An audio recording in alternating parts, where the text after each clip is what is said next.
wat die Bybels gebring het, is welkom met so lank oop te maak op Efesiërs 6.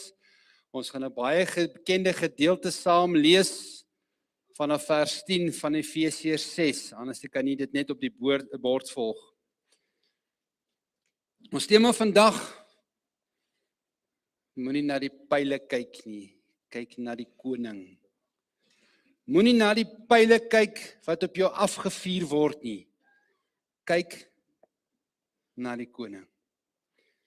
Ons wonderlike hemelse Vader, aan die koning van die eeue, die onverderflike, die onsienlike, die alleenwyse God, kom toe al die eer en die heerlikheid tot in ewigheid. Vader, vergewe ons sonde. Bewaar ons van die bose, Here.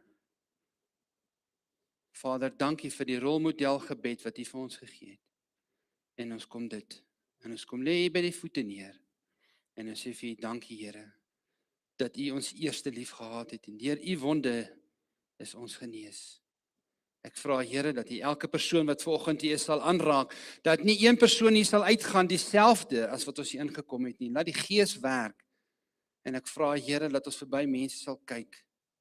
En ons vra, Here, laat die woorde van ons mond en die oordeenking van ons hart welbehaaglik wees voor U aangesig. Ons redder en ons verlosser. In die wonderlike naam van Jesus. Amen. Efesiërs 6 vanaf die 10de versie tot en met die 17de versie.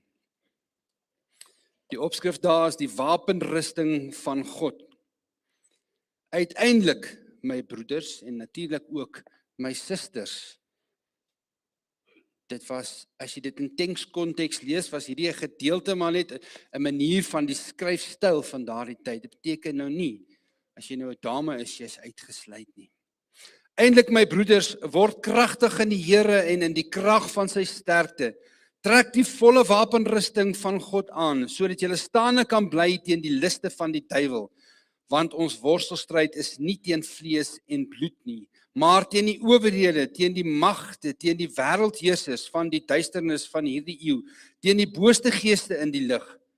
Daarom neem die volle wapenrusting van God op, sodat jy weerstand kan bied in die dag van onheil, nadat jy alles volbring het, staande kan bly. Staan dan vas, julle lendene, met die waarheid omgordel, met die borswapen van die geregtigheid, en as die skoene aan julle voete, die bereidheid vir die evangelie van vrede. Behalwe dit alles, neem die skild van die geloof op, waarmee julle al die vuurige pyle van die bose kan uitblus. En neem aan die helm van verlossing en die swaard van die Gees. Dit is die woord van God. Ons lees net tot sover in die onfeilbare woord van die Here. As ons na vers 14 kyk wat ons gelees het, staan daar die woord lendene. Nou, ek weet nie van u of u dalk al weet nie, en as u weet, kom ons verduidelik net eers hierdie een woord. Staan dan vas, julle lendene, met die waarheid omgordel. Nou, hierdie verwys na eenvoudig hierdie gedeelte, so waar jy jou bel dra, net hier onder, hier waar jou heupe is. En dit verwys daarna, wat hy sê, trek dan aan hierdie omgordel.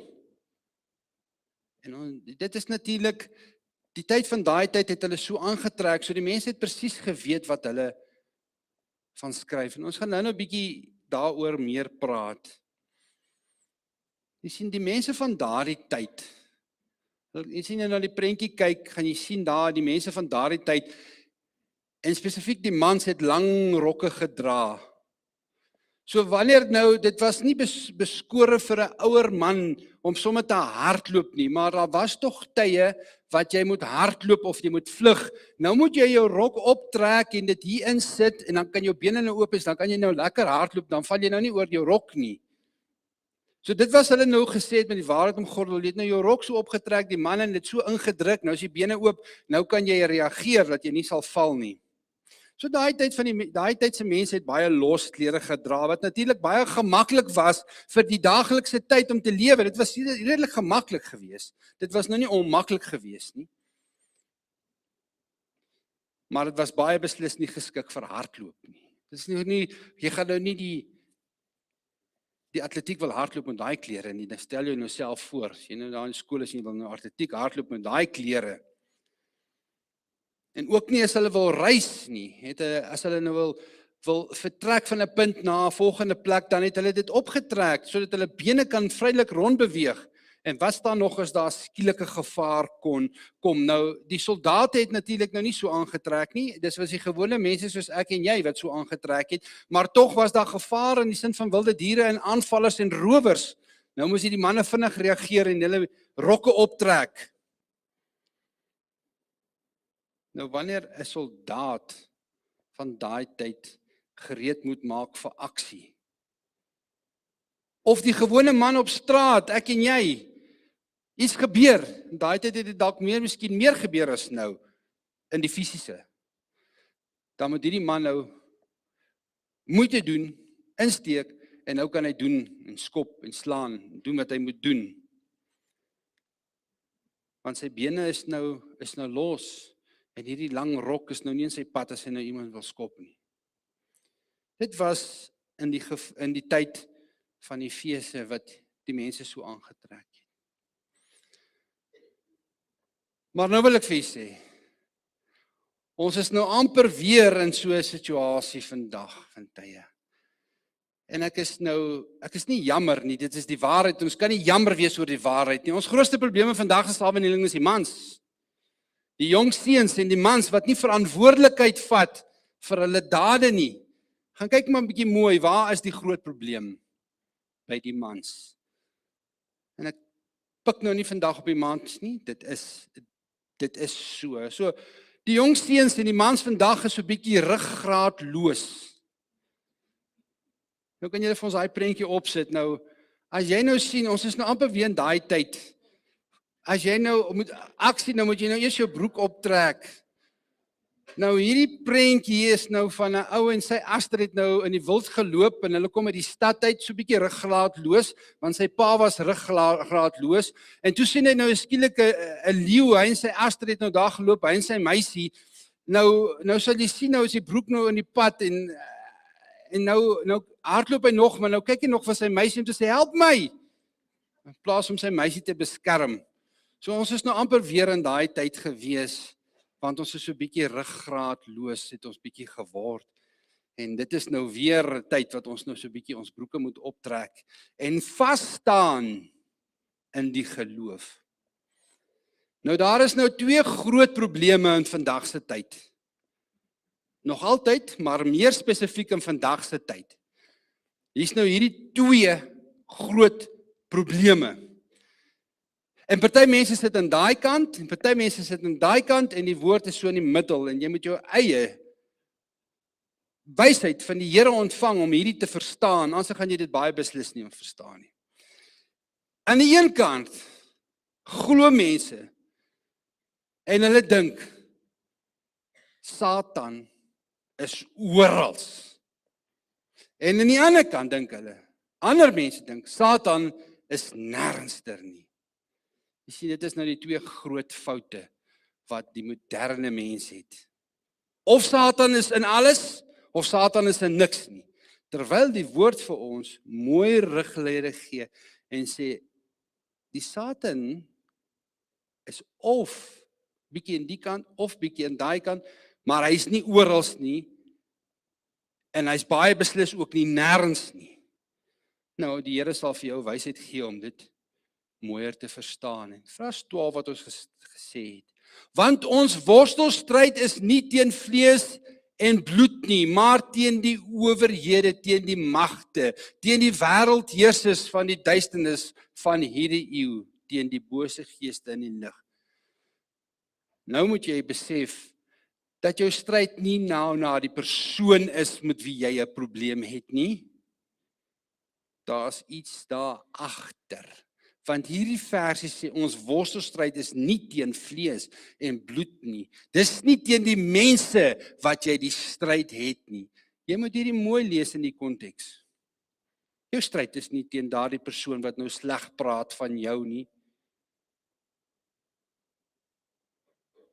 Jou geveg is nou nie teen die persoon wat jou nou sleg behandel nie. Jou geveg is teen die sielevyand.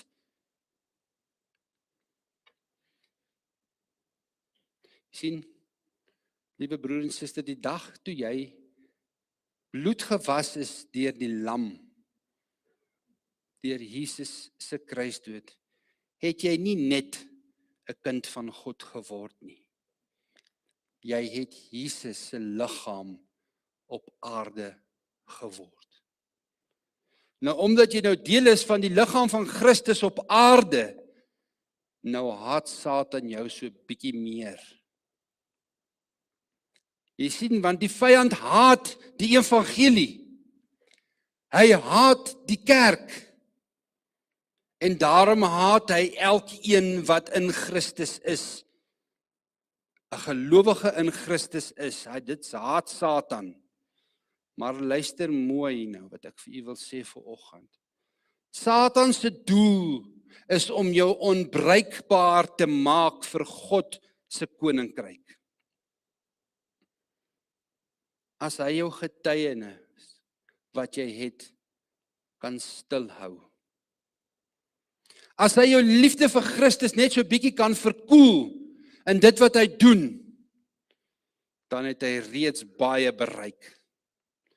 En daarom sê Paulus vir ons in hierdie gedeelte, neem bo dit alles, die skuld van die geloof op, waarmee julle die vuurige pyle van die bose kan uitblus. Nou vanoggend wil ek 2 vrae vra. Die eerste vraag is, waarom skiet Satan dan nou hierdie pyle wat Paulus hiervan praat en hoe kan ons staande bly? En hierdie gedeelte gee vir ons die antwoord op al 2 hierdie vrae, beide hierdie vrae. En ons kan sommer begin met die eerste vraag is, waarom skiet Satan nou hierdie vuurige pyle na jou en na my toe? En Jesus self gee vir ons die antwoord in Johannes 10:10 wat hy sê, die dief kom net om te slag en te steel en te verwoes. Jy sien, die Satan se karaktereienskappe is die volgende. Hy bou nooit op nie. Hy breek af. Hy gee nooit lewe nie. Hy bring dood. Dood in jou eie lewe, dood in jou geestelike lewe en uiteindelik bring hy die ewige dood mee. Die vyand herstel nooit nie. Hy vernietig. En hy wil jou nie net laat struikel nie. Hy wil hê jy moet ophou om geestelik te groei, om meer soos Jesus te wees. Hy wil hê jy moet ophou om die Here te dien. Hy wil hê jy moet ophou getuig en dat jy nie gaan disippels maak nie. Hy wil die soldaat van Christus buite aksie stel. Dis Satan se strategie wat hy het. En dit is presies die beeld wat Paulus vir ons vanoggend hier voorhou in hierdie gedeelte. Nou, liewe broer en suster in Christus, ons leef nie tans op 'n speelgrond nie. Moenie laat iemand jou vertel dit gaan net goed nie. Jy leef nie op die speelgrond nie. En op 'n slagveld slaap die soldate nie. Hulle waak. Hulle bly gereed vir aksie. Want hulle weet die sielevyand kan enige oomblik aanval. So behoort elke Christen, elke gelowige in Christus te lewe, baie beslis nie in vrees nie, maar in waaksaamheid. Paulus sê, wees nugter en waaksaam, want julle teestanders, die sielevyand, die ou Satan, hy loop rond soos 'n leeu, en hy soek na wie hy kan verslind. En let op, 1 Petrus 5 vers 8 sê ook, ons moet oplet, hy soek, die Satan soek, hy kyk, hy wag, hy let op, hy let fyn op, want hy weet sy tyd is min, en hy wag vir die regte oomblik, om vir jou en vir my aan te val. Nou wanneer ons in 'n gedeelte lees in 1 Konings 22, dan lees ons na die verhaal van koning Agab en wat met hom gebeur het. Koning Agab het gaan oorlog voer saam met sy soldate. Nou hierdie koning Agab weet, en dit is vandag nog so, as jy in 'n oorlogssituasie kom, dan weet jy gaan die koning of die generaals of die bevelvoerders uithaal. Jy jou versier is ingestel op die generaals en as daar koning is op hom. Want as jy hulle kan uithaal, dan weet jy is in die regte rigting op pad. Net so was dit met koning Agab gewees. Hulle het oorlog gevoer en koning Agab het hierdie goed verstaan en hy het daarom besluit, hy gaan net gewone klere aantrek soos 'n gewone soldaat en hy het saam met hulle gaan veg, nie in sy oorlogsklere, nie in sy gewone klere. Tog het hulle maar 'n skild en 'n swaard en 'n skild gehad en 'n helm en skoene en alles wat reg is vir die oorlog, maar hy het aangetrek soos 'n gewone soldaat en saam met sy gewone soldate gaan veg, sodat hulle nie kan sien die vyand daar is die koning nie, en dan was hy nou 'n maklike teken om uit te haal. So het hy nou die gewone klere aangetrek en een van die vyande se soldate het so pyl net so afgeskiet so in die lug. Nie gemik na enige iemand nie. Jy kan dit gaan lees in 1 Konings 22. En daai pyl het reguit gekom en ernstig hier waar die borswapen ophou of dalk hier in die skouers of dalk hier in die arms, tref daai pyl vir koning Agab. Dalk hierso by die nek of net hier onder of waar ook al. En hulle tref koning Agab en koning Agab sê vir sy soldate, ons moet omdraai. En net rukkie daarna toe is hy ook dood. So hierdie pyl is 'n vergelyking ook wat Paulus ons van vertel van hierdie gelykenis van hierdie vurige pyle en vers 16 wat ons gelees het, sê dit so mooi. Behalwe dit alles, neem die skild van die geloof op waarmee julle al die vurige pyle van die bose kan uitblus.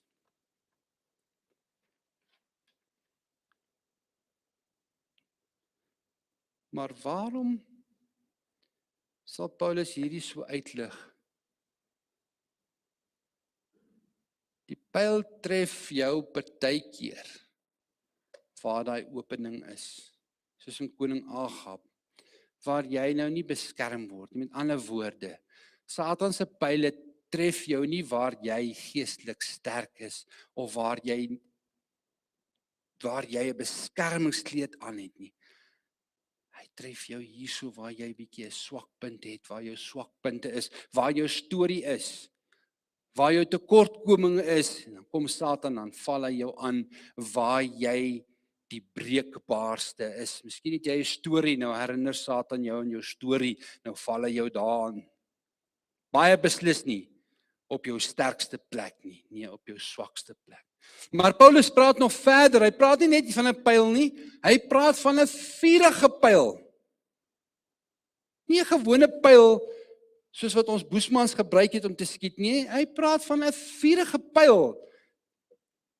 Nou, hoekom sal Paulus nie net hier van 'n pyl praat nie, maar hy kies sy woorde versigtig, 'n vurige pyl. En wanneer Paulus hierdie brief geskryf het, gebruik hy nie toevallig hierdie beeld nie. Hy praat van vurige pyle. Jy sien, die eerste lesers wat hierdie brief gelees het in Efese, het presies verstaan wat Paulus hier sê. En hulle het dadelik geweet waarvan hy praat. In daardie tyd het die soldate nie net 'n pyl gestuur nie, hulle het dit om 'n lap voorgedraai en om die pyl gedraai. En dan het hulle dit in 'n soort pik of gom gedraai wat vlambaar is. En dan steek hulle dit aan die brand voor hulle dit skiet. Nou is daai pyl 'n vurige pyl. Dis nie net 'n pyl nie. Nou is dit 'n brandende pyl. En die doel van daai pyl was nie net om te skiet nie, dit was om hierdie vuur te versprei onder die vyand, onder die mense. So as hierdie pyl met hierdie brandende lap nou 'n deur tref, dan brand dit die deur in die hele huis af. Of as hierdie pyl nou 'n tent tref, dan brand dit nou hierdie hele tent af. Of 'n voorraadkamer, dan brand dit die hele voorraadkamer af. Met ander woorde, een pyl kan 'n hele kamp uitwis as dit met vuur te doen het, waar dit nou net een persoon dalk kon getref het. Jy sien hoe gevaarlik raak hierdie pyle. En dit is presies hoe die vyand nog vandag werk. In die tyd waarin ek en u lewe. Hy is nooit tevrede met een sonde nie. Hy wil hê dat daardie sonde moet versprei, soos daai vuur. Jakobus sê dit so mooi in Jakobus 3 vers 5, wat hy sê, hoe 'n klein vuurtjie 'n groot bos aan die brand kan steek. Dink maar net daaraan, een leuen word 10 leuns. Een kompromie word 'n leefstyl vir ons. Een onvergewingsgesindheid wat ons het, word jare van bitterheid in ons harte. Een verkeerde besluit kan 'n hele gesin raak. So Paulus praat nie van gewone pyle nie, hy praat van vuurige pyle. En wat ek wil hê jy moet nog oplet hier, Paulus sê nie, as die vuurige pyle kom nie. Hy sê, waarmee julle al die vuurige pyle van die bose sal uitblus. Met ander woorde, Paulus verwag vandag nog en daai tyd en alle tyd wat die mense op aarde is, dat die pyle gaan kom na jou toe ook, my vriend, broer en suster in Christus, na jou toe ook, gaan daai pyle kom. So dis nie indien die pyle kom nie, dit is wanneer die pyle na jou toe kom. Geen gelowige in Christus is uitgesluit teen hierdie vuurige pyle nie. Selfs Jesus is versoek deur die Satan homself. Selfs Petrus is aangeval. Selfs Paulus, wat hierdie gedeelte geskryf het geestelike aanvalle beleef. En waarom sou ons daarvan gespaar bly, ek en jy? Waarom sal ons dan nou uitsondering kry op hierdie reël van hierdie pyle? En elkeen weet vandag dat jy nog geweldige pyle kry van die vyand af. Geweldige uitdagings kry. En nou speel Satan woer met ons. So ek wil vandag net 3 pyle, daar's natuurlik baie, want net 3 pyle behandel, wat na jou en na my toe afgevuur word. Nie dat dit ons ewigheid gaan beïnvloed, en dat ons by Jesus sal wees nie, maar om ons lewe moeilik te maak, om te kyk, of hy nie kan verbreek, verslind, vernietig, in families, in vriende, in kerke nie. En daarom noem ons net hierdie 3. Want as ons net hierdie 3 so bietjie sal verstaan, sal ons baie van die vyand se strategie verstaan. Die eerste pyl wat Satan op ons afskiet. Julle kan maar daai prentjie opsit as julle gereed is. Die eerste pyl is die pyl van versoekings. Dit steel jou heiligheid. Die eerste keer wat ons in die woord van God met Satan te kenne maak, is hy besig om te versoek. Die vyand kom na Eva toe en hy sê nie vir haar, verwerp God nie. Nee, hy kom baie subtiel. En hy sê vir Eva, is dit ook so dat God gesê het? Jy sien, hy saai twyfel in die mense se harte. Hy bevraagteken God se woord nou. En daarna verander hy die karakter van God en van die mens. Hy probeer in elk geval om dit te doen. En hy impliseer, God weerhou iets goeds van jou, Eva. En nou kan ons elkeen se naam bysit. Hy impliseer vandag vir jou wat hier sit. God weerhou iets goeds van jou deur hierdie versoeking. Hy steel jou heiligheid. En dit is presies hoe Satan vandag nog werk. Hy probeer jou oortuig dat jou gehoorsaamheid aan God jou iets kos. Dat sonde vir jou iets gaan teruggee. Nou wil ek vir jou sê vanoggend, sonde vat altyd meer van jou af weg as wat jy bereid was om te verloor. Dink aan Dawid, een kyk word egbreek.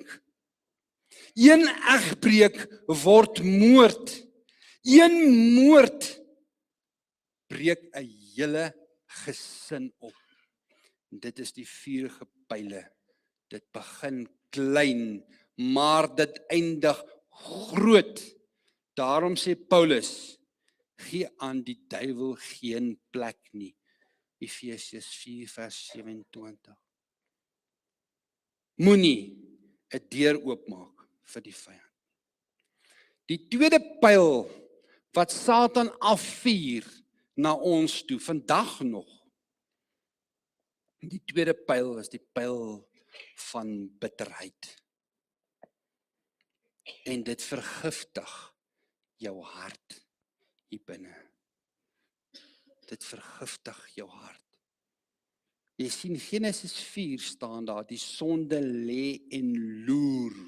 En sy begeerte is na jou. En as ons dan kyk na Kain en Abel se verhaal, God waarsku vir Kain. God gee hom nog 'n kans. God roep hom terug. Maar Kain, hy kies bitterheid.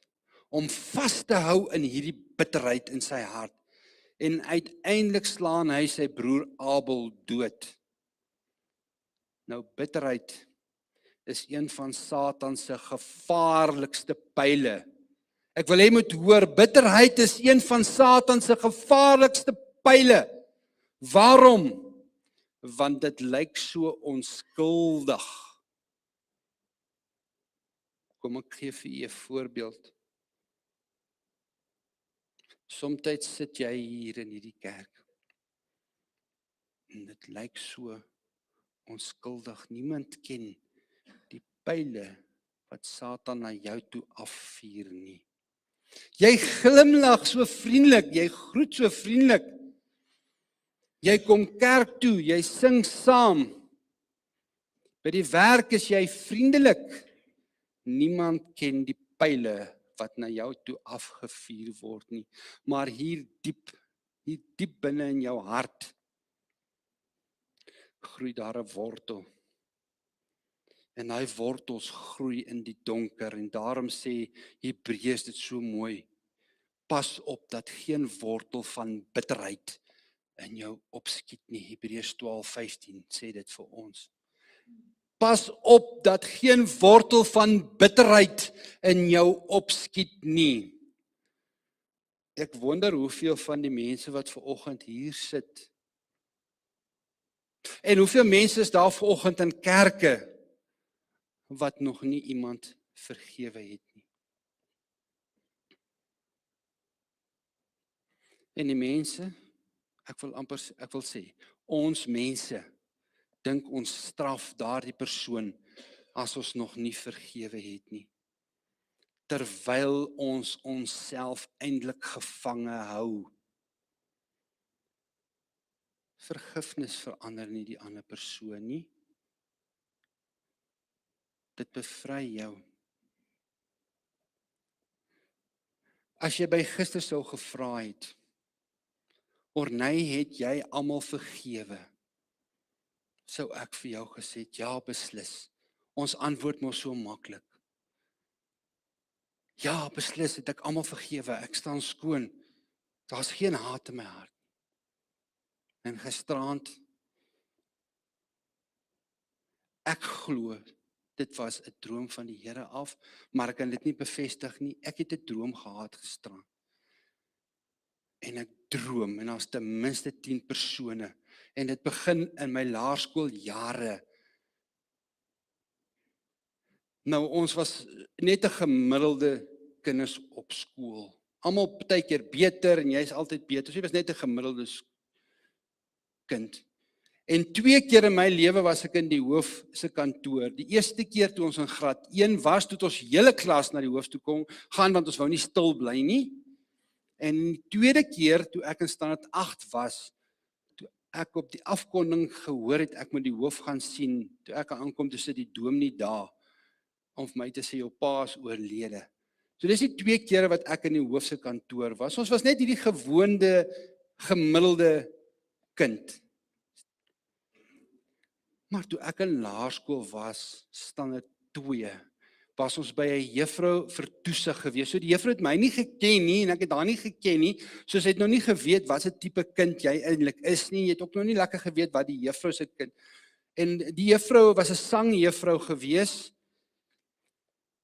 En sy het vir ons, terwyl sy nou besig hou vir ons bietjie laat sing en goeters, en die juffrou het my snaaks aangekyk en ek weet nie wat het ek verkeerd gedoen nie.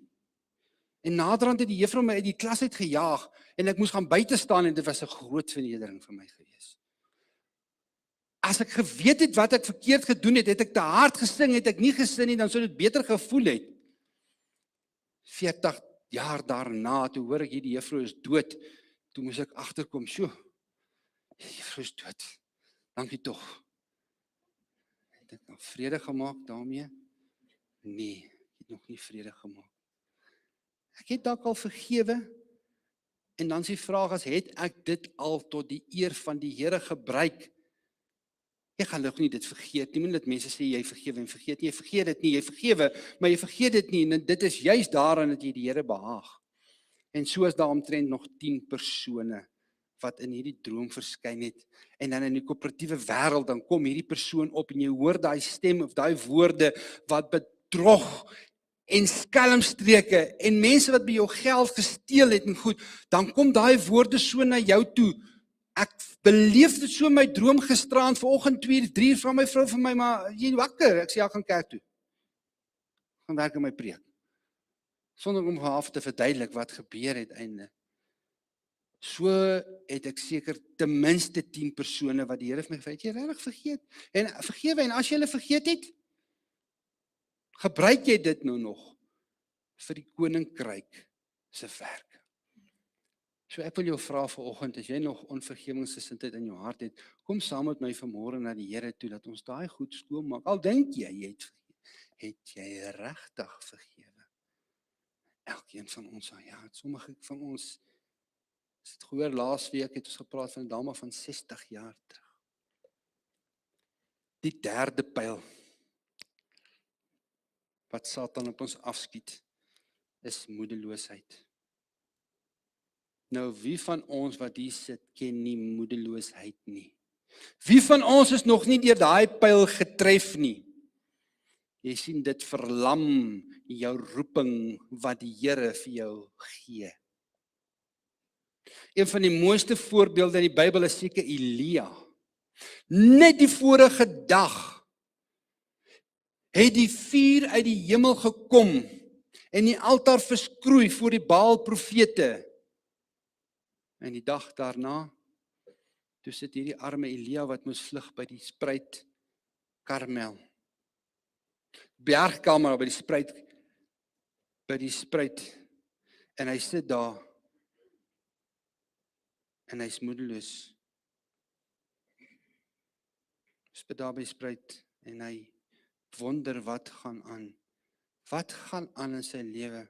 By die spruitkrit, nou vir 'n oomblik die naam vergeet. En hy sit daar by die spruitkrit.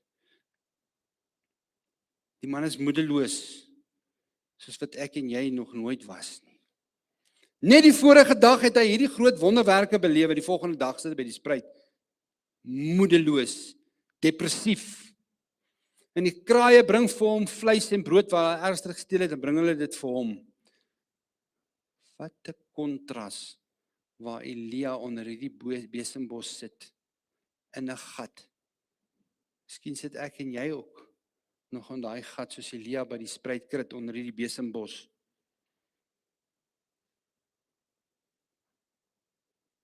En dit wys vir ons iets belangriks. Satan val in sommige tye die hardste aan na 'n groot geestelike oorwinning. Kyk na die verhaal van Elia. Hoekom?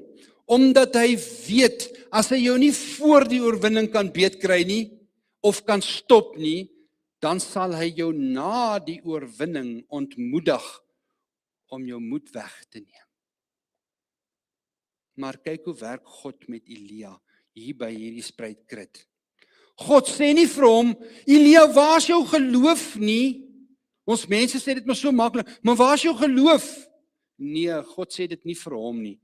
God stuur vir hom kos. God praat met Elia. God herstel vir Elia by hierdie spruitkrit.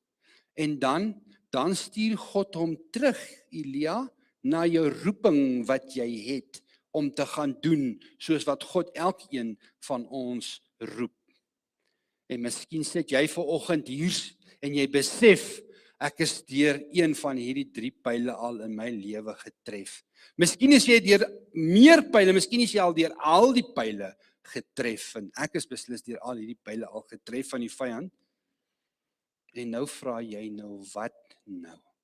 Ek is nou deur hierdie pyndel getref, deur die opening waar Satan my getref het, nou wat nou? En dit is presies wat Paulus van verduidelik. As jy op daai veld is, as jy wonder wat nou, dan begin jy beweeg op die regte terrein. Maar nou wys Paulus ons in hierdie gedeelte na Christus toe. Want hy sê, neem bo alles die skuld van die geloof op. En hierdie is dan natuurlik die klimaks van hierdie verhaal. Nadat Paulus die werklikheid van hierdie geestelike oorlog beskryf het van daai tyd, sodat die mense dit kan verstaan in menslike termes. Die stryd is natuurlik baie groter as dit. Gee hy nie 'n nuwe strategie nie. Hy sê nie, nou moet ons slimmer word of sterker word as die vyand nie. Hy sê nie, nou moet ek en jy harder probeer nie. Hy sê eenvoudig, neem bo dit alles die skuld van die geloof op, waarmee julle die vuurige pyle van die bose sal kan uitblus. Nou wil ek jy moet oplet in hierdie gedeelte. Paulus sê nie die pyle sal ophou kom nie. Hy sê nie God sal keer dat Satan ooit weer pyle na jou afvuur nie. Maar hy sê wanneer die pyle kom, het God reeds vir jou die skuld gegee. En is dit nie wonderlik nie? God het nooit beloof dat ons sonder stryd sal wees in hierdie lewe nie. En moenie dat iemand vir jou iets anders te vertel nie. Maar hy beloof, hy sal ons nooit alleen los nie. En dat sy genade vir ons genoeg is.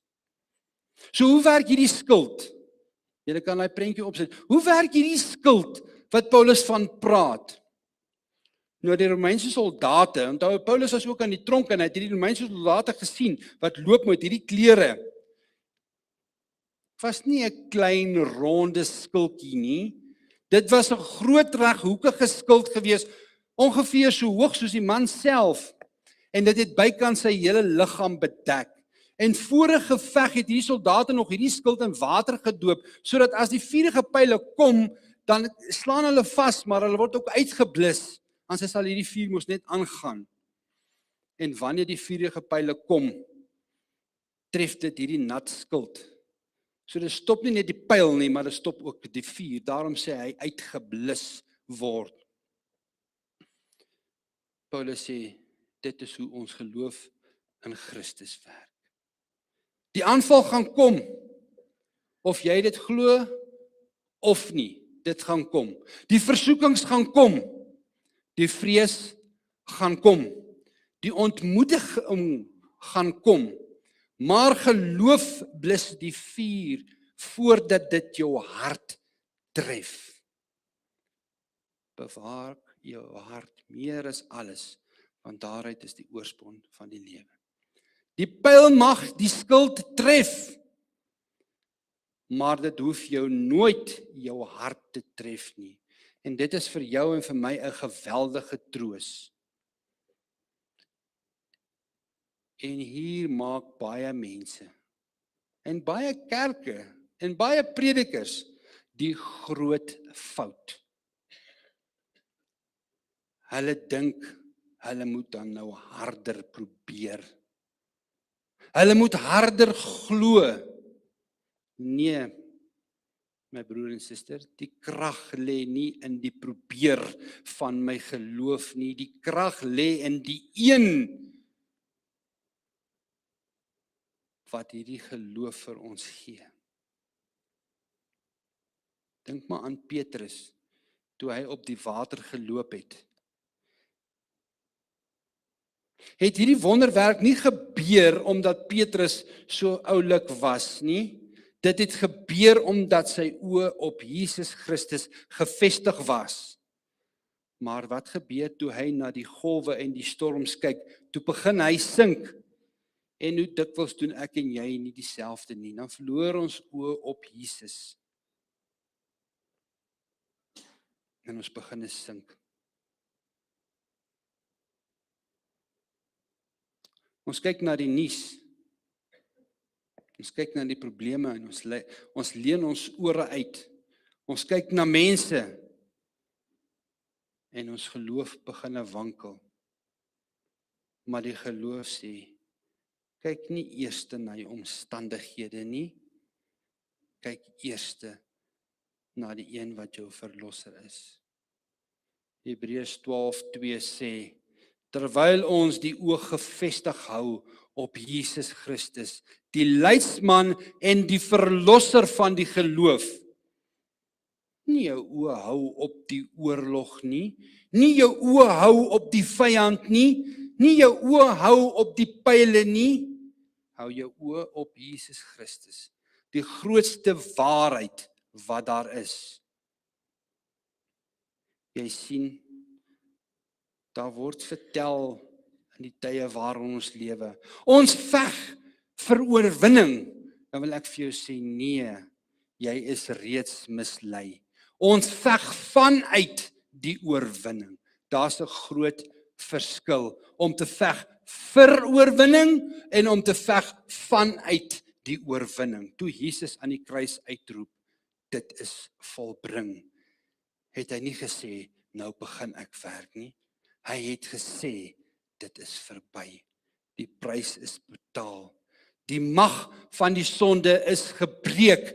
Die dood is oorwin. Satan is verslaan. Want Kolossense 2:15 sê, hy het die owerhede en magte uitgeklee en hulle in die openbaar tentoongestel en daardeur oor hulle getriomfeer. Jy veg nie vir oorwinning nie, my vriend in Christus. Jy veg vanuit 'n oorwinningsposisie, omdat jy nou in Christus is. En dit beteken nou nie meer dat die Satan nou nie meer aktief is nie. Dit beteken dat hy 'n verslaande vyand is. Die aanvalle gaan nog kom, die versoekings gaan nog kom. Hy kan jou nog beskuldig, maar hy kan nie die oorwinning van Jesus Christus ongedaan maak nie. En dit is die belangrikste, en dis die hele evangelie. Vriende, ek sluit nou af. Miskien voel jy vanoggend, jy voel moeg. Jy voel vanoggend moeg. Miskien voel jy uitgeput en moedeloos. En die pyle van die afgelope tyd, in my geval van die afgelope 40 jaar dalk of langer, kom na jou kant toe. Miskien was dit 'n versoeking. Miskien het jy bitterheid. Miskien het jy vrees in jou hart. Wat gaan word van jou en jou kinders en jou kleinkinders? Miskien het jy die vrees, miskien is jy heeltemal moedeloos. Miskien het jy nie meer antwoorde.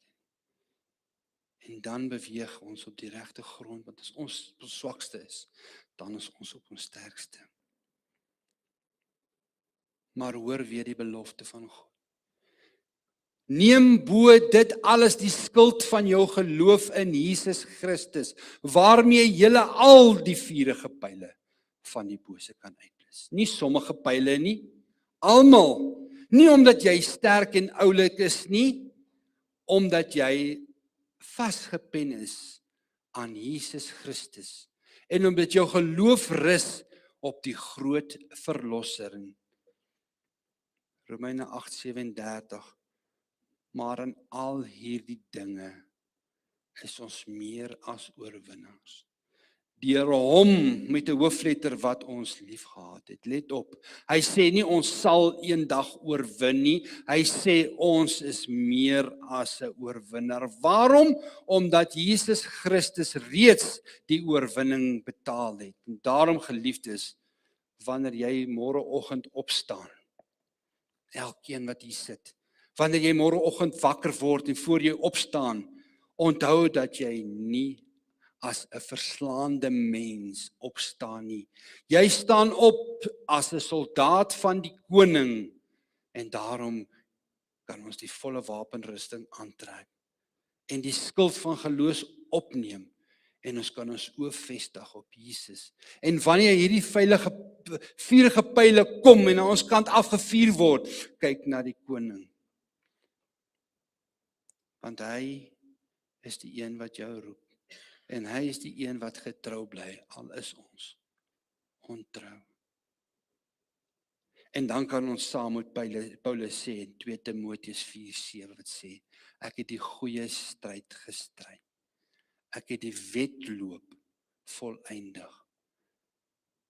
En ek het die geloof. Ons sluit die oë, Vader. Ons kom na U toe in die mooi naam van Jesus Christus. Dankie Here dat U vir ons die oorwinning behaal het. Dankie Here dat ons nie hoef te veg vir oorwinning nie, maar dat ons kan veg uit die oorwinning van Jesus Christus. Ek vra Here dat U vanoggend alles sal wegvat wat nie van U afkom in ons harte nie, in ons lewe nie. Dat U ons sal beskerm teen die aanvalle van die bose, soos wat U ons ook geleer het in die Onse Vader gebed. En ek vra Here dat U elke persoon vandag hier sal vrymaak en bekend sal maak van enige onvergewingsgesindheid, van enige moedeloosheid, van enige bitterheid, sodat ons 'n nuwe mens kan wees in Christus. In die mooi naam van Jesus. Amen.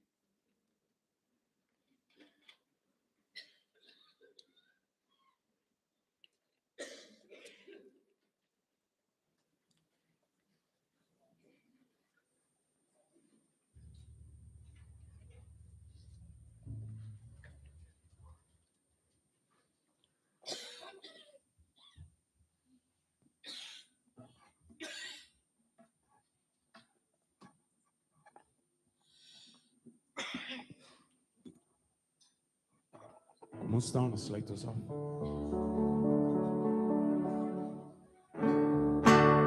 Ons gaan